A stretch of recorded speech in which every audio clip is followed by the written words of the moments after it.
예수께서 거기서 떠나사 갈릴리 호숫가에 이르러 산에 올라가 거기 앉으시니 큰 무리가 다리 저는 사람과 장애인과 맹인과 말 못하는 사람과 기타 여럿을 데리고 와서 예수의 발 앞에 앉힘에 고쳐주시니 말 못하는 사람이 말하고 장애인이 온전하게 되고 다리 저는 사람이 걸으며 맹인이 보는 것을 무리가 보고 놀랍게 여겨 이스라엘의 하나님께 영광을 돌리니라.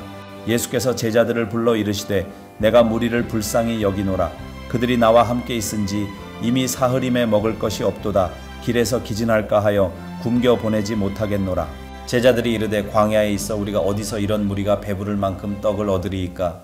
예수께서 이르시되 너희에게 떡이 몇 개나 있느냐 이르되 7개와 작은 생선 2마리가 있나이다 하거늘 예수께서 무리에게 명하사 땅에 앉게 하시고 떡 7개와 그 생선을 가지사 축사하시고 떼어 제자들에게 주시니 제자들이 무리에게 주매 다 배불리 먹고 남은 조각을 7 광주리에 차게 거두었으며 먹은 자는 여자와 어린이 외에 4,000명이었더라.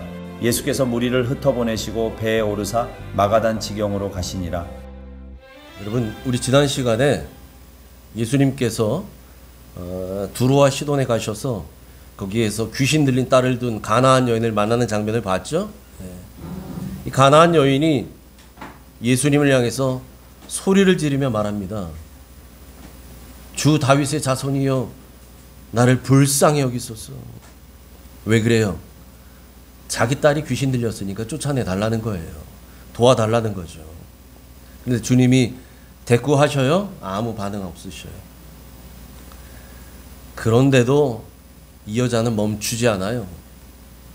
얼마나 시끄러웠는지 제자들이 주님께 말씀드리죠. 주님, 너무 시끄러워요. 그리고 좀 창피해요. 그러니 빨리 소원 들어주고 귀신 쫓아내주고 저 여인이 말하는 대로 그리고 돌려보내시죠. 그랬더니 주님 뭐라 그러셔요? 나는 이스라엘 집에 잃어버린 양 외에는 다른 데로 보내심을 받지 아니하였다 이렇게 얘기하셔요. 이게 무슨 말이라고요? 예수님 이 땅에 오신 목적이 이스라엘 백성들을 구원하기 위해서다 라는 말씀하셨다는 거예요. 여러분, 우리 예수님이 이 땅에 오신 목적이 이스라엘 백성들, 이스라엘 백성 중에서 잃어버린 하나님의 사람들, 그 사람들 돌아오게 하시려고. 틀린 말은 아니죠. 그런데 그게 진짜 주님의 진의는 아니었다는 거예요. 우리는 알고 있어요. 여러분, 예수님께서 이 땅에 오셔서 하셨던 구원사역, 메시아 사역이 어디로부터 시작돼요? 예루살렘으로부터 시작되는 건 맞아요. 근데 그게 전부가 아니잖아요. 예수님은 그것이 온 유대와 사마리아 땅끝까지 이르기를 원하십니다. 할렐루야. 사도행전 1장 8절 같이 읽습니다. 시작. 오직 성령이 너희에게 임하시면 너희가 권능을 받고 예루살렘과 온 유대와 사마리아와 땅끝까지 이르러 내 증인이 되리라 하시니라. 아멘. 예수님이 정말 유대인들만 구원하기 원하셨다면 예루살렘과 유대만, 온 유대만 신경 쓰시면 돼요. 그렇잖아요. 근데 주님 그러지 않으셨거든요. 땅끝까지. 여러분, 저건 주님께서 승천하시기 직전에 하신 말씀이에요. 직전에. 하늘로 올라가시기 직전에. 제자들, 그리고 예수님의 승천을 바라봤던 그 500여 문도들에게 주님께서 맡기신 마지막 사명과 같은 그런 메시지거든요. 성령 충만 받고 그러면 너희가 권능을 받을 것이다. 권능. 하늘로부터 내리는 그 권능을 받게 되면 너희가 예루살렘으로부터 시작해서 온 유대와 사마리아와 땅끝까지 이르러 내 증인이 될 것이다. 이 얘기는 뭡니까? 구원의 복음을 전하는 그들로 하여금 하나님께로 돌아오게 하는 그런 역사를 일으키는 그런 주역들로 일하기 원한다. 이렇게 얘기하시는 거예요. 그러니까 여러분, 우리 주님께서 두로와 시돈에 들어가신 건 제가 지난 시간에 말씀드렸지만 이건 의도적으로 가신 거예요. 의도적으로. 예? 우연히 간 게 아니에요. 계획적으로 가셨어요. 그래서 거기에서 만났던 수로보니게 여인, 가나안 여인을 매몰차게 대하시잖아요. 그건 역시 그녀의 믿음을 시험하기 위한 예수님의 계획이었다라는 사실을 지난 시간에 우리 나눴습니다. 자, 그렇게 사역을 마치신 주님께서요, 이제 다시금 갈릴리 호숫가로 돌아오셨다. 오늘 본문이 이렇게 시작해요. 갈릴리 호숫가로 돌아오셨다. 그런데 우리가 읽었던 마태복음에서는 그 예수님이 어떤 루트를 통해서 어떤 동선으로 돌아오셨는지에 대해서는 더 이상 자세하게 언급하지 않아요. 그런데요, 오늘 우리가 읽었던 이 본문 마태복음 15장 29절부터 39절까지 있는 이 본문의 내용이 사복음서 중에서 마가복음에도 같이 기록되어 있어요. 마가복음에만. 그 마가복음 7장에는 뭐라고 되어 있느냐, 예수님께서 어떤 루트를 통해서 오셨는지 그 동선에 대한 것들을 보다 자세히 설명하는데, 마가복음 7장 31절 같이 읽습니다. 시작. 예수께서 다시 두로 지방에서 나와 시돈을 지나고 데가볼리 지방을 통과하여 갈릴리 호수에 이르시매. 아멘. 예수님이 어떻게 하셨다고요?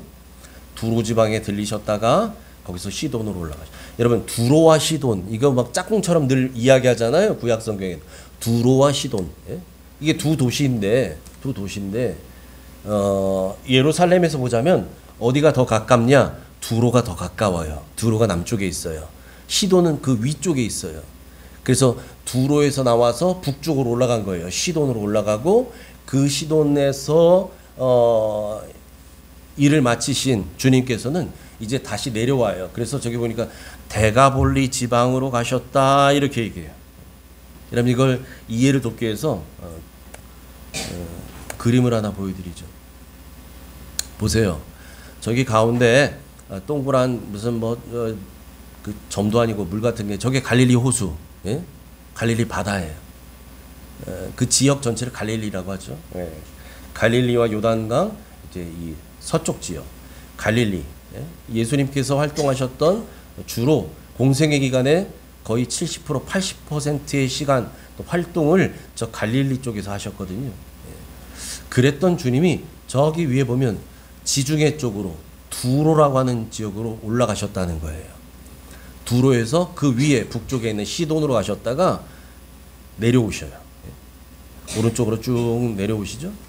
그래서 지금 보면 갈릴리에서 남동쪽으로 보면 데가볼리라고 하는 지역이 있어요. 데가볼리. 그쪽으로 지금 데가볼리를 통과해서 그 이방 땅을 통과해서 갈릴리 호숫가로 다시 가셨다 이 말입니다. 이 갈릴리 호수 뭐 북쪽도 있고 남쪽도 있고 서쪽도 있고 동쪽도 있을 거 아니에요. 그러니까 오늘 본문 마태복음 15장 29절에서 말하는 이 갈릴리 호숫가, 여긴 어디냐? 분명히 저 갈릴리 남동쪽 해안가 쪽으로 주님이 가셨다는 것을 알 수 있어요. 왜? 데가볼리를 통해 가시거든요. 데가볼리 지역을. 예, 그렇게 가셔요.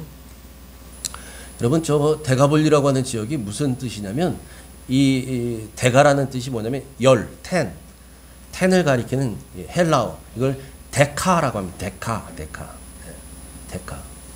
거기에 도시를 가리키는 폴리스. 그래서 저 영어 이름이 데카폴리스라고 돼 있어요. 데카폴리스. 우리말로 하니까 이제 데가볼리라고 이야기하죠. 데가볼리. 그래서 저기에는요 10개의 작은 마을들이 있어요. 도시들, 동네들. 그 동네들이 이제 연합으로 모이는 거예요. 연합으로. 이 연합으로 모여서 연합된 도시를 형성한 것을 데가볼리라 그래요. 그러니까 저기 보면 데가볼리다 이 말은 저 안에 10개의 작은 도시들이 이렇게 모여 있구나, 이렇게 이해하시면 돼요. 아주 대표적인 도시가 어떤 거냐면, 여러분 그 거라사 광인 기억나시나요? 군대 귀신 들렸던 사람, 미쳐서 옷 벗고 무덤 사이에 살던 사람, 힘이 얼마나 좋은지 사람들이 제압을 할 수 없는 그 사람. 그 사람이 살았던 곳이 거라사라고 하잖아요. 거라사 광인. 그 거라사라고 하는 동네가 데가볼리에 있는 한 동네 이름이에요. 대표적인 동네예요. 거기. 그러니까 다시 말하면 데가볼리는 이방인들이 살던 지역이다 이 말입니다. 이방인들이 살던 지역. 그쪽을 통해서 예수님이 다시 갈릴리로 가셨다. 그러니까 보세요. 처음 두로와 시돈으로 올라가실 때도 의도적으로 이방 땅으로 올라가셨어요. 그래서 이방 여인, 가나안 여인, 수로보닉의 여인을 만난 사건이 바로 앞에 기록되어 있는, 우리가 지난주에 살펴봤던 그 사건이고, 그랬던 주님께서 다시 갈릴리로 돌아오실 때도 보세요. 이방 땅을 통해서 이방 땅을 돌아서 그렇게 해서 이제 갈릴리로 돌아오셨다는 거예요. 의도적으로. 그러다 보니까 여러분 분명한 것은 뭐냐면 저 데가볼리 지역을 통과할 때 거기 살고 있던 많은 이방인들이 주님을 따라서 갈릴리 호수로 따라왔다는 사실이죠. 따라온 사람들은 어떤 사람들이요? 데가볼리 지역에 살고 있었던 이방인들이 같이 따라온 거예요. 같이 따라왔어요. 그래서 여러분, 예수님이요, 이 데가볼리 지역에서부터 왔던 그 이방인들에게도 오늘 본문에서 치유의 은혜를 베풀어 주십니다. 그게 30절 31절이에요. 같이 읽습니다. 시작.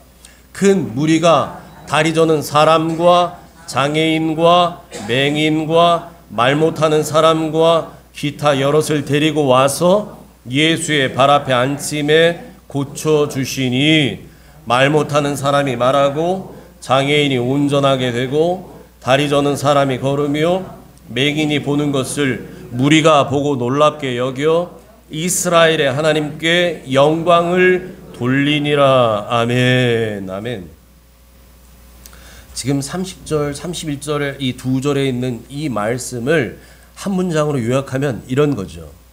예수님께서 이사야서에 예언되어 있었던 그 예언의 내용대로 메시아 사역을 어디에서도요?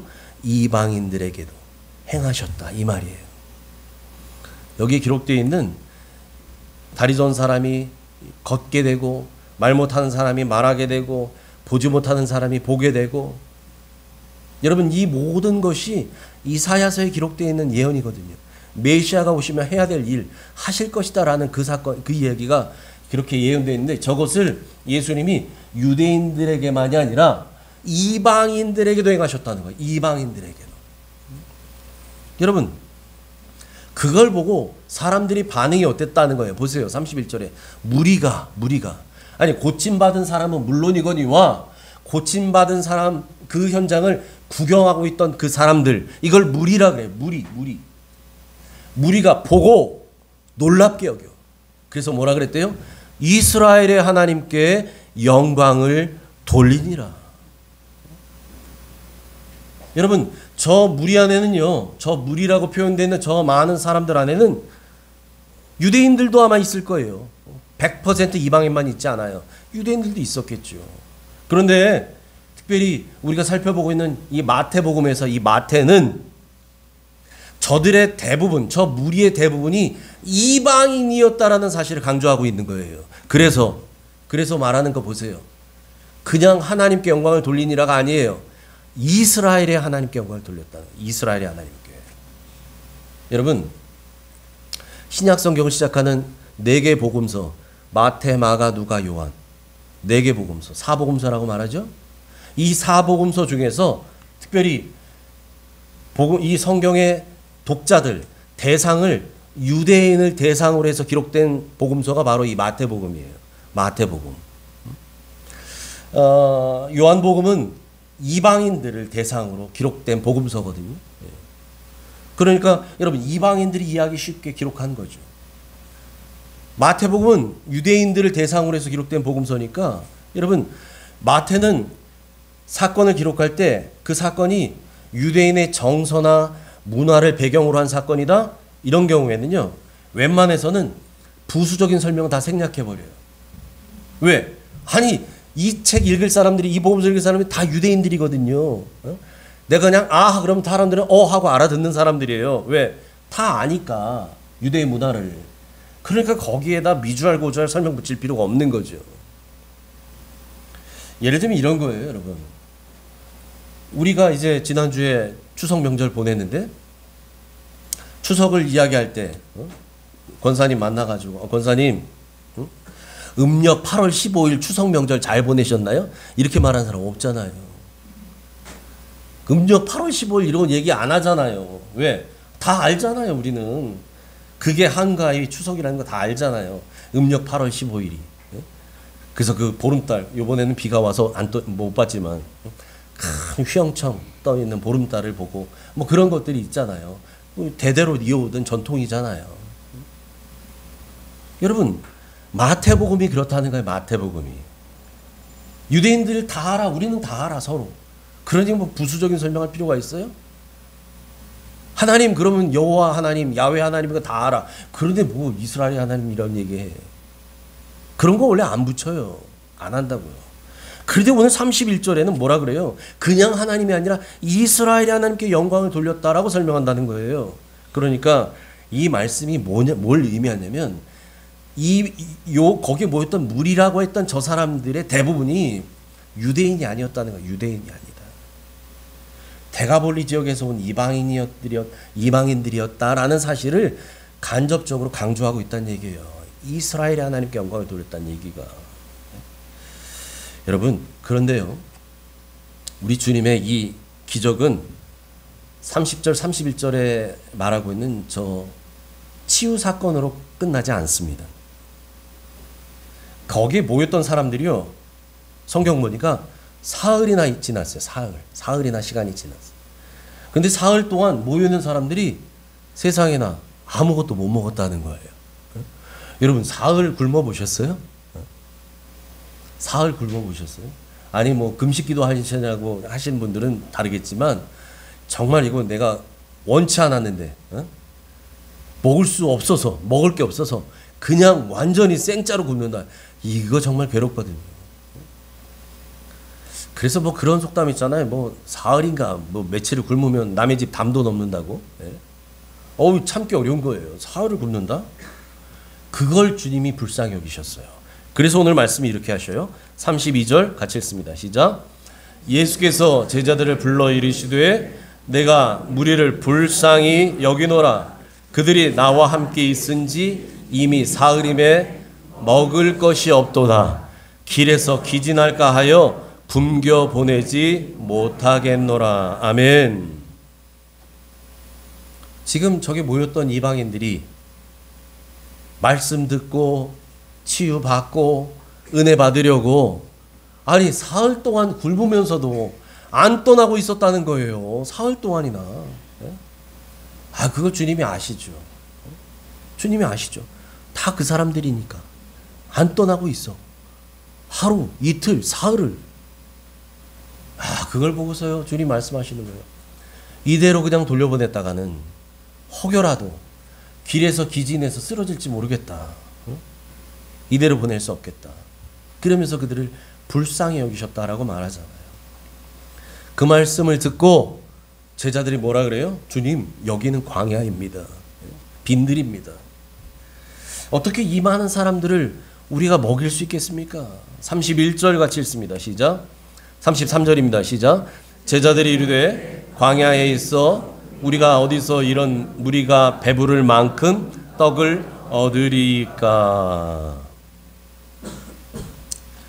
여러분, 이 제자들은요 얼마 전에 주님께서 행하셨던 오병이어의 기적도 싹 잊어버린 거예요. 보세요. 여러분, 오병이어의 기적을 행하신 게 그렇게 오래지 않았거든요.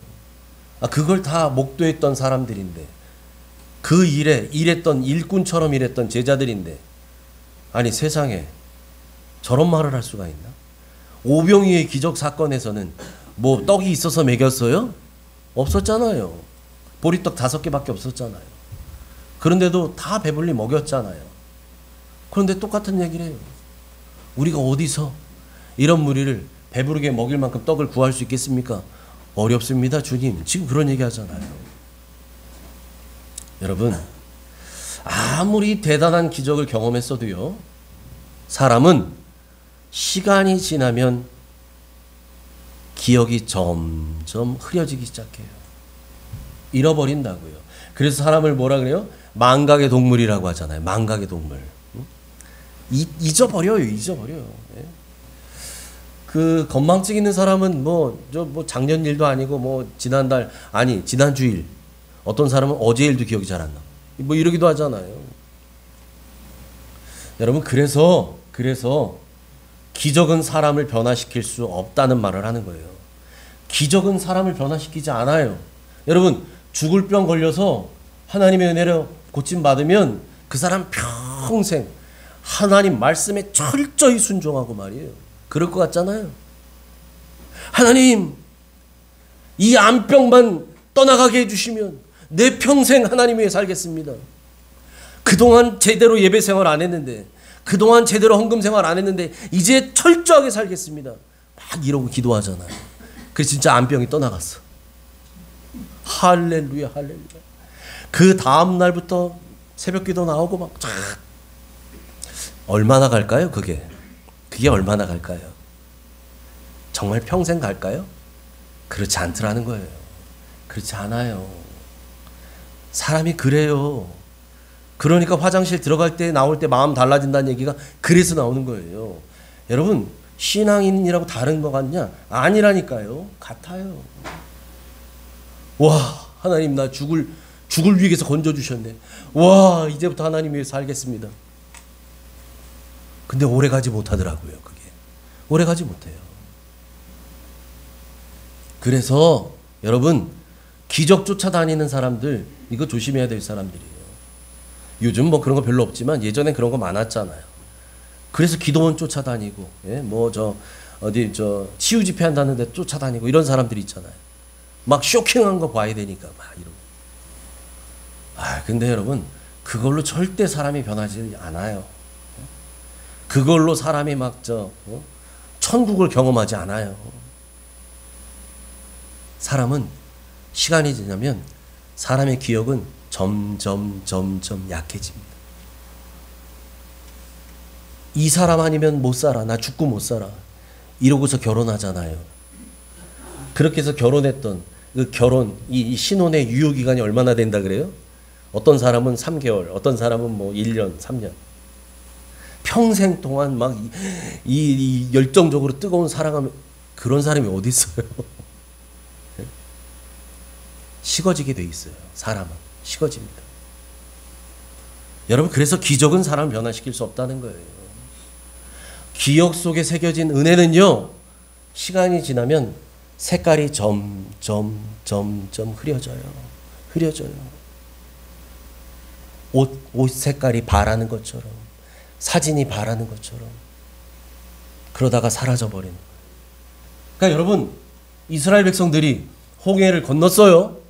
여러분, 그런 기적을 인류 역사상 아무도 경험해보지 않았어요. 이스라엘 백성들, 그 당시 살았었던 그 사람들만 경험했어요. 동풍에 바다가 갈라지는데 좌우에 벽이 서요. 물벽이. 예? 여러분, 조수간만의 차로 물이 빠진 게 아니에요. 물이 있는데 물벽이 선 거예요. 쉽게 말하면 그 물벽 사이로 손을 집어넣으면 물인 거예요. 어쩌면 물고기가 잡혔을지도 몰라요. 거기를 마른 땅처럼 건너갔어요. 그런 기적을 경험했던 사람들이요. 그랬던 사람들이 할렐루야 춤추고 난리가 났잖아요. 근데 딱 3일 뒤에, 오래 가지도 않아요. 딱 3일 뒤에 물이 딱 떨어지니까 완전히 다른 사람을 돌변해 버립니다. 모세를 원망하고 하나님을 원망하고 죽이려고까지 해요. 여러분, 이게 사람이에요. 이게 사람이에요. 그래서 여러분, 그래서 하나님은요, 말로 하지 아니하시고 계명을 돌비에 새겨 주셔요. 돌비에 새겨 주신. 여러분, 오직 말씀만이 우리를 변화시키시고 오직 말씀만이 영광의 날까지 우리를 지켜주시는 줄 믿습니다.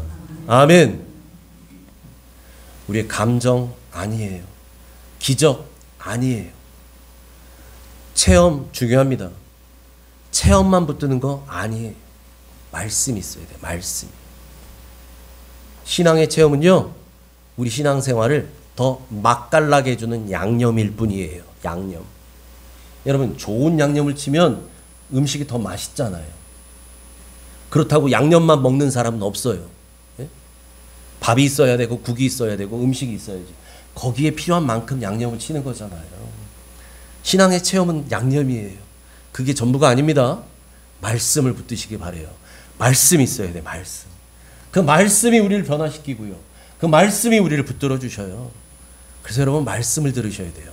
말씀을 사모하시고 말씀을 새기시고 말씀에 순종하시고 말씀을 따라 기도하시기를 축복합니다. 아멘. 자, 그래서 이제 주님께서요, 그 제자들에게 너희가 가지고 있는 떡이 몇 개냐 물어보셔요. 34절 같이 읽습니다. 시작. 예수께서 이르시되 너희에게 떡이 몇 개나 있느냐? 이르되 7개와 작은 생선 2마리가 있나이다 하거늘. 아멘. 떡이 몇 개가 있대요? 7개. 지난번 벳세다 광야에선 5개. 어린아이 도시락에 들어있던 작은 보리떡 5개. 오늘은 7개예요. 7개. 그리고 작은 생선이 한 2마리. 뭐 2마리인지 2마리 반인지 모르겠지만 여하튼 2마리. 그래서 통상적으로 우리가 쉽게 표현할 때 그냥 2마리. 그래서 7병2여 이렇게 얘기하죠. 7병2여. 떡 7개와 생선 고기 2마리 이 얘기죠. 그게 있다는 거예요. 그걸 가지고요, 주님께서 사람들을 다 땅에 앉게 해요. 그리고 나서 떡 7개와 생선 2마리를 가지고 하나님께, 하나님 아버지께 감사 기도를 올립니다. 그리고 나서 이것을 떼어서 제자들에게 주시고 무리에게 나눠주거라 합니다. 그랬더니 어떤 결과가 생겼대요? 37절 38절 시작. 다 배불리 먹고 남은 조각을 7 광주리에 차게 거두었으며 먹은 자는 여자와 어린이 외에 4,000명이었더라. 아멘. 거기 모였던 무리 중에 여자와 어린이는 숫자에 세지 않으니까, 숫자를 세지 않아요. 유대인들은 그 사람들을 제외하고 성인 남자만 숫자를 셌더니 4,000명이었어요. 4,000명. 4,000명에 모인 그 많은 사람들이 어떻게 했다고요? 다 배불리 먹어요. 제자들이 나눠준 그 떡과 물고기를 다 배불리 먹었어요. 아이고 배불러, 아이고 배불러, 아우 더 이상 못 먹겠네. 배불리 먹었어요. 그리고 나서 남은 것들을 다 거뒀어요. 주님은 절대로 음식물 쓰레기 버리라고 하지 않으셨어요. 다 거뒀어요. 거뒀더니 어떻게 됐다고요? 7 광주리에 차게 거두었다. 가득 찼다는 거죠. 여러분, 이 사건을 가만 보면 얼핏 앞서 말씀드린 것처럼 오병이어 사건하고 비슷해요. 뭐 저 떡 개수 다르고 뭐 이 정도고 먹은 사람 명수 다르고 이 정도지 뭐 다른 게 있나? 마치 오병이어 사건 다시 한번 반복하신 것처럼 보여요. 그런데 그렇다면 왜 굳이 하나님은 성경에 이 비슷한 내용을 또다시 기록하게 하셨을까요? 비슷하다면 생략할 수도 있잖아요. 앞에서 보여줬는데 뭘 또 읽게 하셔. 여러분, 괜히 기록하게 하지 않으시거든요. 하나님은. 비슷한 것 같지만 두 사건의 나름의 의미가 다르기 때문이에요. 그래서 주님은 우리에게도 그것을 말씀하시려고 이 비슷한 사건을 오늘 마태복음 15장 29절부터 39절 사이에 기록하게 하셨고 마가복음 7장에도 기록하게 하셨다는 사실입니다. 여러분, 벳세다 들판에서 행하셨던 오병이어의 기적, 이건요 유대인들을 대상으로 한 기적이었어요. 그 보리떡과 물고기를 먹었던 사람들은 유대인들이었어요. 이스라엘 백성들이었어요. 그런데 오늘 본문에 나오는 저 7병이어의 기적, 저건 누구를 대상으로 하냐? 이방인들을 대상으로 했다는 거예요. 아까 그래서 제가 수로보닉의 여인이 나왔던 그 사건, 지난주에 말씀 나눴던 그 사건부터 시작해서 오늘 본문의 이야기까지 예수님의 동선을 보여드렸어요.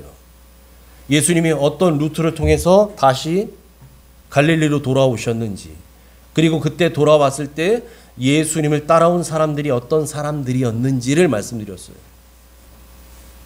대가볼리 지역의 이방인들, 이 많은 사람들이 갈릴리 호숫가에 주님 같이 따라왔거든요.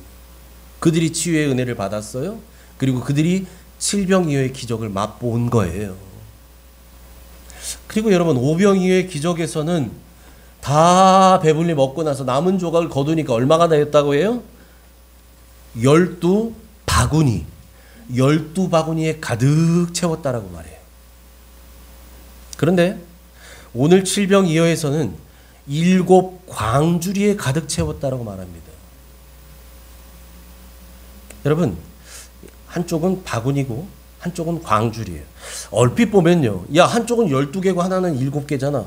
여기가 더 많이 남았네? 이렇게 생각할 수 있는데 12개는 여러분 바구니였고요, 7개는 광주리입니다. 예. 이건 다른 거예요. 같지 않아요. 여러분, 그래서 바구니는 헬라어로 토피노스라고 하는데, 이건 언제 쓰는 거냐? 유대인들이 여행 가거나 외출 나갈 때 음식 담아갈 때 가져가는 거. 여러분, 저 어디 뭐라고 하나, 뭐 피크닉 가고 이럴 때 음식 싸들고 가는 거 있잖아요. 바구니예요. 그게 바구니. 먹을 음식 정도만 담을 수 있는 그런 것들이죠. 그런데 광주리는 헬라어로 다르게 사용돼요. 스피리스라고 사용되는데, 여러분, 이 단어는 뭘 얘기하냐면 저 바구니보다 훨씬 커요. 더 많은 물건을 담을 때 사용합니다. 사이즈가 훨씬 커요. 그래서 사도 바울이 다메섹 성에서 유대인들을 피해서 도망갈 때, 예? 거기서 탈출할 때, 다메섹 성 바깥으로 탈출할 때 사람들이 믿음의 형제들이 사도 바울을 이제 광주리에 타게 하고 줄을 달아서 내렸다라고 하는 게 사도행전 9장에 기록되어 있는데, 그때 바울이 탔던 것이 바로 저 스피리스, 광주리예요. 광주리. 그러니까 사람이 들어갈 정도니까 얼마나 크겠어요. 사람이 그 안에 쑥 들어갈 정도니까. 그게 광주리예요.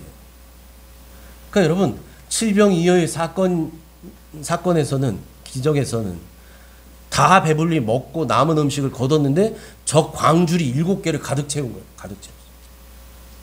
오병이어의 사건에서는 요 피크닉 가방 같은, 예? 바구니에 12개를 가득 채운 거고. 그러니까 여러분, 그 남아있는 이 음식들을 다 거두고 쌓아놓으면 어디가 더 많았겠어요? 칠병이어가 훨씬 많았던 거죠. 저게 더 많았다는 거예요. 무엇을 말하는가? 이방을 향한 우리 주님의 은혜와 사랑이 이처럼 크고 풍성하다는 것을 우리에게 보여주십니다. 로마서 10장 11절 12절 같이 읽습니다. 시작. 성경에 이르되 누구든지 그를 믿는 자는 부끄러움을 당하지 아니하리라 하니 유대인이나 헬라인이나 차별이 없음이라. 한 분이신 주께서 모든 사람의 주가 되사 그를 부르는 모든 사람에게 부요하시도다. 아멘. 아멘. 여러분, 하나님의 사랑은, 하나님의 은혜는 유대인이나 헬라인이나 차별이 없으시다는 거예요. 여러분, 그 차별이 없으신 그 사랑과 그 크신 은혜로 인해서 우리가 하나님의 자녀가 된 줄 믿습니다. 아멘. 여러분, 저 크신 사랑, 저 풍부하신 은혜로, 부여하신 그 은혜로 우리가 하나님의 자녀가 될 수 있었던 거예요. 그래서 여러분, 저나 여러분이나 우리는 이 세상을 하나님의 자녀된 사람답게 살아가야 되는 사람인 줄 믿습니다. 여러분, 우리의 정체성은 하나님의 자녀예요. 우리는 하나님의 자녀가 된 사람들. 무엇으로요? 그 크신 은혜로, 그 크신 사랑으로 하나님의 자녀가 된 사람들이에요, 이제. 그러니 이 땅을 살아갈 때도 우리는 당당히 살아가야 돼요. 왜? 하나님의 자녀잖아요. 그 하나님이 어떤 분이에요? 천지를 만드신 하나님이시냐니까요. 창조주이시면서 역사를 주관하고 계신다니까요. 내가 산을 향하여 눈을 들리라. 나의 도움이 어디서 올꼬. 세상 천지 나 도와줄 사람이 아무것도 없는 것 같네. 그런데 시인이 고백하잖아요. 나의 도움은 천지를 지으신 여호와께로다. 여호와께로다. 천지를 지으신 여호와 하나님이 나의 도움이 되셔요. 나를 도와주시는 분이셔요. 우리 아버지가 되셔요. 여러분, 이 사실을 잊지 마시기 바랍니다. 그래서 바라기는 주님의 은혜로만 사는 인생, 주님의 은혜로만 사는 인생, 이것이 우리 인생의 목표이자 소망이 돼야 되는 줄 믿습니다. 우리 인생의 목표, 우리의 소망, 주님의 은혜만 구하는 거예요. 주님의 은혜로만 살아가는 인생 되는 것. 그 은혜를 힘입어 살아가시고 그 은혜를 받은 은혜를 흘려보내는 여러분 되시기를 축복합니다. 그렇게 살다가 이 땅에서 그렇게 주님의 은혜로 살아가다가 하나님 앞에 서는 날이 우리 모두에게 올 것입니다.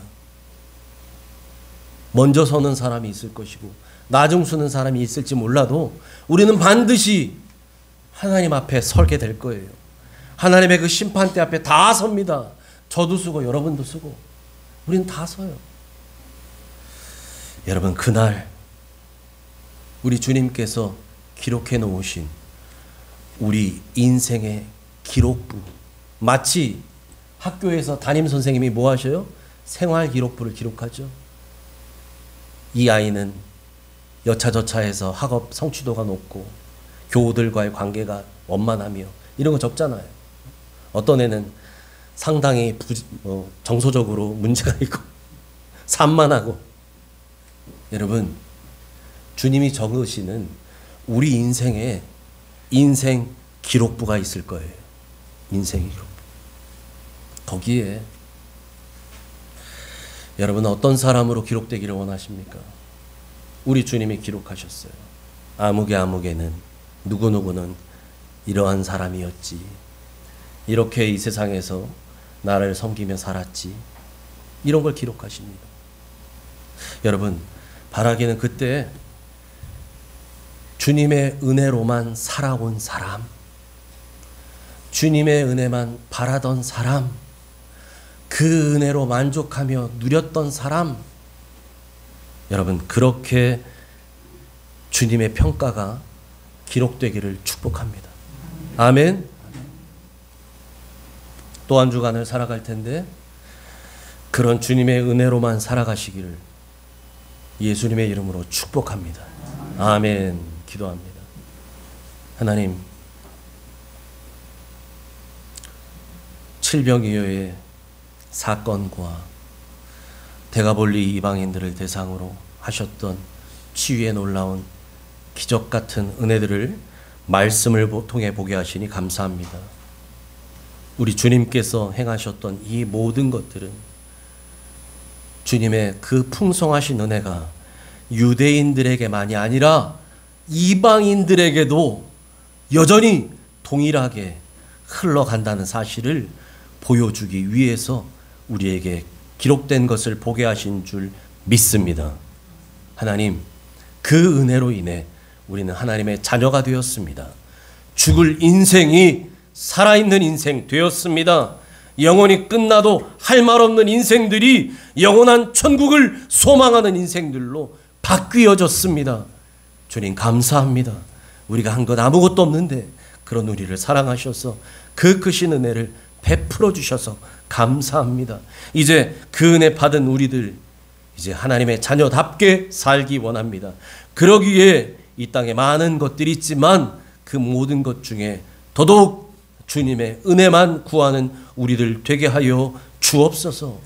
주님의 은혜로만 살아가는 인생, 그것이 우리의 목표가 되게 하시고 주님 앞에 서는 날 우리 인생의 기록부에 주님의 은혜로만 살아온 인생이라고 기록되어져 있는, 그렇게 칭찬받는 사람들 되게 하여 주옵소서. 그렇게 우리를 인도해 주실 예수님 이름으로 감사하며 기도합나이다. 아멘.